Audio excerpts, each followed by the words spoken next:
सो hey everyone, कैसे हैं आप सब। Welcome to our YouTube channel sports circuit. आज की वीडियो में हम बात करेंगे बनारस हिंदू यूनिवर्सिटी के फिजिकल फिटनेस टेस्ट का जो शेड्यूल आ गया है उसके बारे में। किस तरीके से कौन सा टेस्ट होने वाला है, कितनी सीट्स हैं बीपीएड और एमपीएड के अंदर, कब आपको रिपोर्ट करना है एंड वेन्यू कहां पर है, और भी कई सारी चीजें जो छोटी छोटी हैं वो हम इस वीडियो में क्लियर करेंगे। क्योंकि जो आपका बीपीएड और एमपीएड का जो पीएफटी है, फिजिकल फिटनेस टेस्ट, वो जुलाई के फर्स्ट वीक में होने वाला है। डेट वगैरह क्या है, एडमिट कार्ड कहां से डाउनलोड करना है, सारी चीजें हम आज की वीडियो में बात करेंगे। तो जो भी स्टूडेंट्स बीएचयू टारगेट कर रहे हैं इस बार, तो वो लोग तैयार हो जाओ। आपका जो पीएफटी है वो फर्स्ट वीक ऑफ जुलाई में होने वाला है। ठीक है, कब होने वाला है हम अभी देख लेते हैं। शेड्यूल वगैरह आ गया है, मैं थोड़ा सा लेट हूं, बट जो भी स्टूडेंट सेलेक्ट हुए हैं उनको ईमेल वगैरह कर दिया गया। सारी चीजें हम अभी आगे बात करेंगे। तो चलिए अभी अपनी वीडियो को स्टार्ट करते हैं। जो भी न्यू है तो प्लीज चैनल को कर लीजिए सब्सक्राइब फॉर मोर इन्फॉर्मेशन। तो चलिए अभी हम अपनी वीडियो को स्टार्ट करते हैं। तो सबसे पहले मैं बात करूंगा बीपीएड और बीपीएड स्टूडेंट्स के बारे में, उसके बाद फिर करूंगा एमपीएड स्टूडेंट्स के बारे में। सबसे पहले हम डेट जान लेते हैं कि डेट क्या है बीपीएड वालों की और एमपीएड वालों की। ठीक है, सबसे पहले मैं आपको डेट बताऊंगा। ठीक है, और उसके बाद फिर मैं बताऊंगा वेन्यू कि आपको कहाँ पे जाना है, रिपोर्टिंग। ठीक है, रिपोर्ट कहाँ पे करना है, फिर रिपोर्टिंग टाइम क्या है।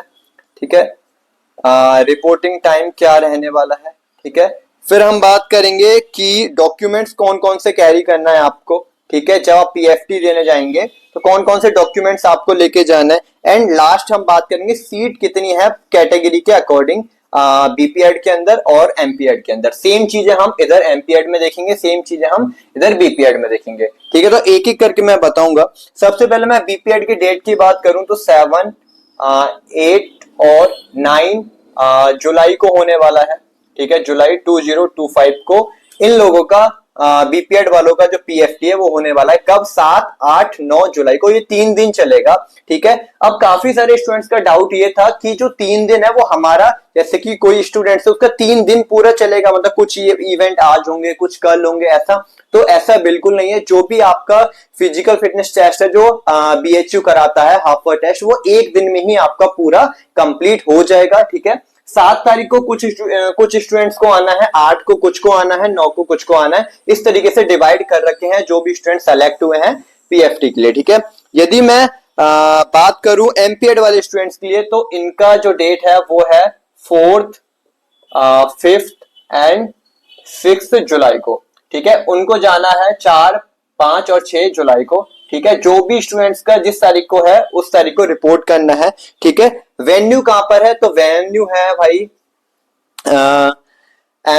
Amphi theatre. ठीक है, एम्फी थिएटर ग्राउंड, यहां पर आपको रिपोर्ट करना है। ठीक है, ये वेन्यू दोनों के लिए सेम है तो मैं इधर ही लिख देता हूं। ठीक है, एंड बीएचयू। ठीक है, मतलब बीएचयू का जो मेन कैंपस है वहां पर एक एम्फी थिएटर ग्राउंड होगा, वहां पर आपको रिपोर्ट करना है। ठीक है, क्लियर हो गया। रिपोर्टिंग टाइम कितना है, तो दोनों के लिए बता रहा हूं। ठीक है, बीपीएड और एमपीएड वालों के लिए सुबह 6 AM रिपोर्ट करना है आपको। ठीक है, ये भी सेम है, सुबह 6 AM रिपोर्ट करना है। तो बहुत ही जल्दी आपको रिपोर्ट करना होगा, सुबह लेट मत करना। ठीक है, और एक दिन पहले आपको अपना जो बीएचयू है बनारस हिंदू यूनिवर्सिटी बनारस के अंदर, आपको एक दिन पहले पहुंच जाना है। कोई भी ऐसा मत सोचना कि मैं रात को मेरी ट्रेन है और सुबह तक मैं पहुंच जाऊंगा फिर जाके पीएफटी दे दूंगा, क्योंकि आपको भी रेस्ट चाहिए होगा। तो एक दिन पहले आप बनारस पहुंच जाओ ताकि आप अच्छे से रेस्ट कर पाओ और इजिली अपना अच्छे से पीएफटी क्वालिफाई कर पाओ। ठीक है, तो एक दिन पहले आपको पहुंच जाना है बनारस और सुबह 6 बजे आपको करना है रिपोर्ट। ठीक है, रात में आपको करना है अच्छे से रेस्ट। कौन कौन से इंपॉर्टेंट डॉक्यूमेंट्स है जो कैरी करना है आपको, ऑल ओरिजिनल डॉक्यूमेंट आपको क्या है साथ में यहाँ पे कैरी करना है। ठीक है, सारे आपको ओरिजिनल डॉक्यूमेंट्स लेके जाना है। क्या है वो हम अभी आगे बात करेंगे। ठीक है, सारे ओरिजिनल डॉक्यूमेंट्स आपको कैरी करना है। ठीक है, प्लस आपको इसमें क्या है 1 सेट जेरोक्स का भी लेके जाना है। ठीक है, हर एक डॉक्यूमेंट का आपके पास एक एक सेट जेरोक्स होना चाहिए। ठीक है, जेरोक्स का मतलब होता है फोटोकॉपी, तो हर एक डॉक्यूमेंट का आपके पास फोटोकॉपी अवेलेबल होना चाहिए। वहां पर बहुत ज्यादा प्रॉब्लम होगा जब ये जो हमारे डॉक्यूमेंट वेरिफिकेशन होगा उस टाइम पे। तो आपको क्या करना है, अपने घर से ही सारे ओरिजिनल डॉक्यूमेंट्स एंड सारे ओरिजिनल डॉक्यूमेंट्स का एक एक सेट आपको फोटोकॉपी लेके जाना है। ठीक है, अब इसके अंदर और कौन सा इंपॉर्टेंट डॉक्यूमेंट्स रहेगा ये तो हो गया। ठीक है, स्पोर्ट्स सर्टिफिकेट भी रहेगा आपका। ठीक है, तो जो भी स्टूडेंट्स के पास स्पोर्ट्स सर्टिफिकेट है वो अपना स्पोर्ट्स सर्टिफिकेट ओरिजिनल भी लेके जाएगा और एक सेट फोटोकॉपी भी लेके जाएगा। साथ में आपको मेडिकल सर्टिफिकेट भी लेके जाना है। ठीक है, आपको मेडिकल सर्टिफिकेट भी लेके जाना है। अब मेडिकल सर्टिफिकेट का काफी सारे स्टूडेंट पूछ रहे थे फॉर्मेट क्या है बीएचयू का, जिस तरीके से आईजीआई का है ऐसे बीएचयू का भी है। तो देखो बीएचयू का कोई एक ऐसा स्पेसिफिक फॉर्मेट नहीं है, आप कोई भी फॉर्मेट गूगल से निकाल लीजिए, उसको प्रिंट आउट निकलवा लीजिए और आपको कोई भी एमबीबीएस डॉक्टर से, चाहे वो एमबीबीएस डॉक्टर चाहे वो प्राइवेट हो, चाहे वो गवर्नमेंट हॉस्पिटल से हो, चाहे वो प्राइवेट हॉस्पिटल से हो, कहीं से भी हो, बट वो जो डॉक्टर है वो एमबीबीएस होना चाहिए। आप वो पूरा फॉर्म को फिलअप कर लो और एमबीबीएस डॉक्टर से स्टैम्प सिग्नेचर वगैरह जो भी वो करेगा वो करा लीजिए और उसको साथ में लेके जाना है। इसकी भी एक एक फोटोकॉपी निकलवा लेनी है। स्पोर्ट्स सर्टिफिकेट आपके ओरिजिनल होने चाहिए एंड फोटोकॉपी, मेडिकल सर्टिफिकेट भी आपका ओरिजिनल होने चाहिए एंड फोटोकॉपी। सारे ओरिजिनल डॉक्यूमेंट, जो ओरिजिनल कौन कौन से इंपॉर्टेंट डॉक्यूमेंट्स होंगे, जैसे कि 10th की मार्कशीट, 12th की मार्कशीट एंड ग्रेजुएशन की मार्कशीट। जो भी स्टूडेंट्स एमपीएड के लिए टारगेट कर रहे हैं उनके पास बीपीएड की भी मार्कशीट होनी चाहिए। और अभी तक जो स्टूडेंट्स की बीपीएड की मार्कशीट नहीं आई है, जैसे कुछ स्टूडेंट्स रहते हैं अपियरिंग में अप्लाई करते हैं, तो उनको अपना फर्स्ट, सेकंड और थर्ड सेमेस्टर का रिजल्ट लेके जाना है। अंडरटेकिंग फॉर्म भी आपको साथ में लेके जाना है। अंडरटेकिंग फॉर्म का जो फॉर्मेट है वो मैंने अपने टेलीग्राम चैनल पे डाल रखा है, तो आप उसको एक बार देख लीजिए।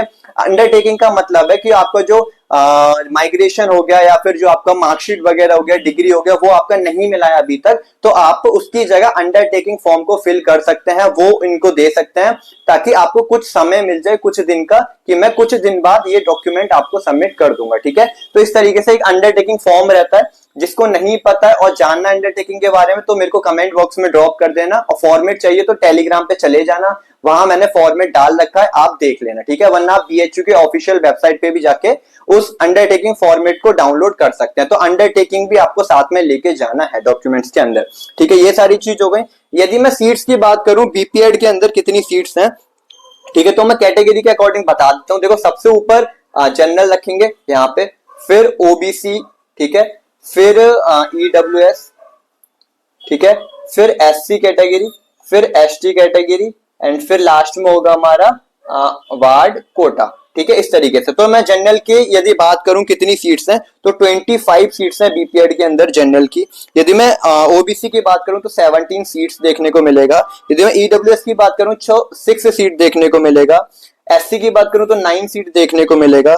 और यदि मैं एसटी की बात करूं तो 5 सीट यहाँ पे देखने को मिलेगा। और यदि मैं वार्ड कोटा की बात करूं कि वार्ड कोटा में कितनी सीट है, तो यहाँ पर आपको 9 सीट देखने को मिलेगा। अब कुछ स्टूडेंट्स पूछेंगे वार्ड कोटा का मतलब क्या होता है, तो वार्ड कोटा का मतलब होता है जो भी पेरेंट्स बीएचयू में जॉब वगैरह या फिर कोई भी वर्क कर रहे हैं बीएचयू के साथ, तो उनके जो बच्चे रहते हैं वो वार्ड कोटा का बेनिफिट लेते हैं। उनको जो कट ऑफ वगैरह थोड़ी सी कम जाता है और जो सीट वगैरह वो रिजर्व रहता है। तो वार्ड कोटा का मतलब यह है जो भी स्टूडेंट्स के पेरेंट्स बीएचयू में जॉब कर रहे हैं या फिर कुछ भी काम कर रहे हैं, तो वो लोग इस बेनिफिट मतलब इस चीज का बेनिफिट ले सकते हैं। ठीक है, तो ये चीज क्लियर हो गया। ठीक है, आप इसको प्लस कर लीजिए, कितनी सीट्स बन रहा है, 25, 17, 6, 9, 5 और 9, इस तरीके से जो सीट रहेगा बीपीएड कोर्स के अंदर। सेम ऐसा ही है एमपीएड कोर्स के अंदर, तो मैं यहाँ पे एमपीएड का लिख लेता हूँ। ठीक है, सबसे पहले मैं लिखूंगा जनरल कैटेगरी का 15 सीट्स है। ठीक है, फिर मैं लिखूंगा ओबीसी का 10 सीट्स है, फिर मैं लिखूंगा ईडब्ल्यूएस का 4 सीट है, फिर मैं लिखूंगा एससी का 5 सीट देखने को मिलेगा, और फिर मैं लिखूंगा एसटी का यहाँ पे जो कि 3 सीट है, और वार्ड कोटा का 7 सीट देखने को मिलेगा। तो इस तरीके से ये पूरा देखने को मिलेगा सीट का एमपीएड के अंदर। ठीक है, जनरल 15, ओबीसी 10, यदि ईडब्ल्यूएस 4, एससी 5, एसटी 3 और वार्ड कोटा 7, टोटल इतनी सीट्स रहने वाली हैं बीपीएड और एमपीएड कोर्स के अंदर। रिपोर्टिंग टाइम मैंने आपको बता दिया, कहाँ पे वेन्यू है ये भी बता दिया, डेट क्या है ये भी बता दिया। अब जो भी स्टूडेंट्स सेलेक्ट हुए हैं उनके पास मेल गया है। ठीक है, जो भी स्टूडेंट्स बीपीएड और एमपीएड पीएफटी के लिए सेलेक्ट हुए हैं उनके पास एक मेल आया है। उस मेल के अंदर एक लिंक है एडमिट कार्ड का, तो उस लिंक पे आप जैसे ही क्लिक करेंगे आप बीएचयू के पोर्टल पे चले जाएंगे, वहां पे लॉगिन एंड पासवर्ड मांगेगा, वो आप लॉगिन एंड पासवर्ड जब डालेंगे तो वहां पे आपका एडमिट कार्ड शो हो जाएगा। तो आपको एडमिट कार्ड भी साथ में कैरी करना है। ठीक है। एडमिट कार्ड नहीं लेके जाएंगे तो प्रॉब्लम हो जाएगा। और एक ओरिजिनल आइडेंटिटी प्रूफ भी लेके जाना है आपको, चाहे वो आधार कार्ड हो, वोटर आईडी हो, या फिर पैन कार्ड हो, या फिर कुछ भी, ठीक है। आधार कार्ड लेके जाओगे ज्यादा बेस्ट है, सबके पास ये होता भी है, ठीक है। तो आधार कार्ड भी लेके जाना है, साथ में फोटोकॉपी भी डाल लेना, और ओरिजिनल आधार कार्ड लेके जाना है, ठीक है। और आपको एडमिट कार्ड भी लेके जाना है। लिंक आपको ईमेल में मिल जाएगा एडमिट कार्ड का, वहां लॉगिन करोगे जब पोर्टल पे जाके, वहां आपको एडमिट कार्ड शो हो जाएगा। किस स्टूडेंट्स को कब जाना है वो सारी चीजें एडमिट कार्ड में लिखा हुआ है, तो आप एडमिट कार्ड को एक बार अच्छे से पढ़ोगे, सारी चीजें क्लियर हो जाएगा। अभी भी कोई डाउट है इसके रिगार्डिंग तो आप मेरे को कमेंट बॉक्स में ड्रॉप कर सकते हैं। और यदि आपको बीपीएड और एमपीएड की जो लिस्ट चाहिए कि कौन कौन से स्टूडेंट सेलेक्ट हुए हैं, उसमें नेम शो नहीं कर रखा है, उसमें एप्लीकेशन नंबर है, सीरियल नंबर है, और आपका कैटेगरी है, और आपको कितने बजे रिपोर्ट करना है और कहां पर रिपोर्ट करना है, ये वहां पर दे रखा है, मतलब डेट वगैरह। तो यदि लिस्ट चाहिए तो मैंने टेलीग्राम पे डाल रखा है, तो आप वहां जाके उस बीपीएड और एमपीएड की जो लिस्ट है वो चेक कर सकते हैं कि कितने स्टूडेंट्स वहां पे सेलेक्ट हुए हैं बीपीएड के लिए, कितने सेलेक्ट हुए हैं एमपीएड के लिए, और डेट कब है, कब कब जाना है। तो मैंने लिस्ट भी वहां पे अपलोड कर रखा है, तो आप लिस्ट भी देख सकते हैं, ठीक है। और जो भी स्टूडेंट्स का पीएफटी है बीएचयू में, उन सभी स्टूडेंट्स के लिए मेरी तरफ से ऑल द बेस्ट। आपको अच्छे से करना है, हाफ टेस्ट होगा, टोटल 6 इवेंट आपके होने वाले हैं। मैंने हाफ टेस्ट के रिगार्डिंग एक बहुत अच्छे से डेडिकेटेड वीडियो भी बनाया है, जिसने अभी तक नहीं देखा है तो आप देख लो। नॉर्म्स वगैरह मैं सारी चीजें टेलीग्राम पे अभी अपलोड कर दूंगा इस वीडियो के बाद, तो आप वहां से नॉर्म्स भी देख सकते हो कि कितने मार्क्स पे आपका कितना स्कोर बन रहा है, उसके अकॉर्डिंग आप अपना पीएफटी का स्कोर भी कैलकुलेट कर सकते हैं। टोटल जो मेरिट बनेगा बीएचयू के अंदर वो 600 मार्क्स का बनेगा, 300 मार्क्स का आपका सीयूटी एंड 300 मार्क्स का आपका पीएफटी। 300 मार्क्स का आपका पीएफटी होने वाला है, पर इवेंट आपका 50 मार्क्स का रहेगा, 6 इवेंट रहेंगे, 300 मार्क्स का आपका पीएफटी रहेगा, ठीक है। अब भी कोई आपको डाउट है तो आप मेरे को कमेंट बॉक्स में ड्रॉप कर सकते हैं। और अभी तक जिसने टेलीग्राम चैनल को ज्वाइन नहीं किया तो प्लीज टेलीग्राम चैनल को ज्वाइन कर लो, क्योंकि वहां पे मैं रेगुलर अपडेट वगैरह देता रहता हूँ। जो भी प्रोस्पेक्टस है, जो भी नोटिफिकेशन है, सारी चीजें मैं वहां पे डालता हूँ, तो आपके लिए काफी ज्यादा बेनिफिशियल होगा, ठीक है। और जो भी स्टूडेंट्स आईजीआई के लिए पूछ रहे हैं, उनका बीपीएड का जो अभी पीएफटी हो गया है, तो उनका जो सीट है वो 8 जुलाई को अलॉट होगा। तो 8 जुलाई को आप सीएसएस पोर्टल पे देखिएगा, शाम को 5 बजे आपको सीट अलॉट होगा, जो भी स्टूडेंट्स को आईजीआई कॉलेज मिला है बीपीएड कोर्स के लिए और एमपीएड कोर्स के लिए। एमपीएड का जो पीएफटी है वो 1 और 2 जुलाई को होने वाला है। तो कल स्टूडेंट्स का एमपीएड वालों का पीएफटी है आईजीआई कॉलेज में, कैनेडियन टेस्ट। तो उन सभी स्टूडेंट्स के लिए ऑल द बेस्ट, ठीक है। अच्छे से करना है